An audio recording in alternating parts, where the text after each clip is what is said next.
দেশে ফিরছেন রোহিত শর্মা, বিরাট কোহলিরা। বৃহস্পতিবার ভোরে চার্টার্ড বিমানে দিল্লি পৌঁছবে ভারতীয় দল। টি-20 বিশ্বকাপ জিতেও গত 3 দিন বার্বাডোজে আটকে গিয়েছিলেন রোহিতরা।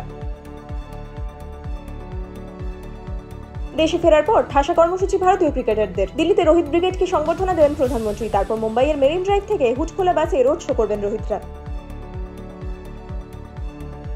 রাজ্যসভায় রাষ্ট্রপতির ভাষণের উপর জবাবি ভাষণ প্রধানমন্ত্রীর। মোদীর ভাষণের মাঝেই ওয়াকআউট বিরোধীদের। রাজ্যসভার ঐতিহ্যের অপমান করলেন বিরোধীরা। বিরোধীদের আচরণে তীব্র নিন্দা উপরাষ্ট্রপতির।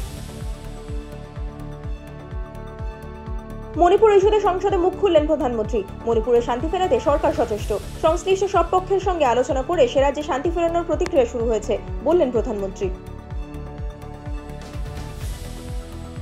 হাথরাসে পদপিষ্ট হয়ে মৃত্যুর ঘটনায় রাজ্যসভায় কেন্দ্রীয় স্বরাষ্ট্রমন্ত্রীর বিবৃতি দাবি খার্গের। এই ধরনের কর্মসূচিতে জনগণকে সুরক্ষা দিতে আইন আনুন, রাজ্যসভায় দাবি মল্লিকার্জুন খার্গের। লোকসভা নির্বাচনের ফল প্রকাশের পর আসন্ন 21শে জুলাই তৎপরতা ঘাসফুল শিবিরে। ভিক্টোরিয়া হাউস পরিদর্শন করলেন তৃণমূলের রাজ্য সভাপতি সুব্রত বক্সি সহ দলের অন্যান্য নেতৃত্ব।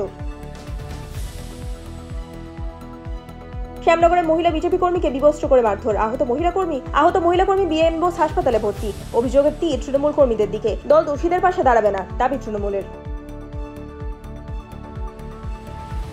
কলকাতার লেক গার্ডেন্সে চলল গুলি। তরুণীকে গুলি করে আত্মঘাতী যুবক। গুলিবিদ্ধ তরুণী হাসপাতালে চিকিৎসাধীন। প্রিন্স আনোয়ার শাহ রোডের নিউ মেট্রো গেস্ট হাউসের ঘটনা। সুন্দরবনে বাঘের হামলায় জখম মৎস্যজীবী হরিপদ দাস। কাঁকড়া ধরার সময় বাঘ আক্রমণের মুখে পড়েন হরিপদ। সঙ্গীরা ছাড়িয়ে আনেন হরিপদকে। আহতকে চিকিৎসার জন্য কলকাতায় আনা হয়েছে।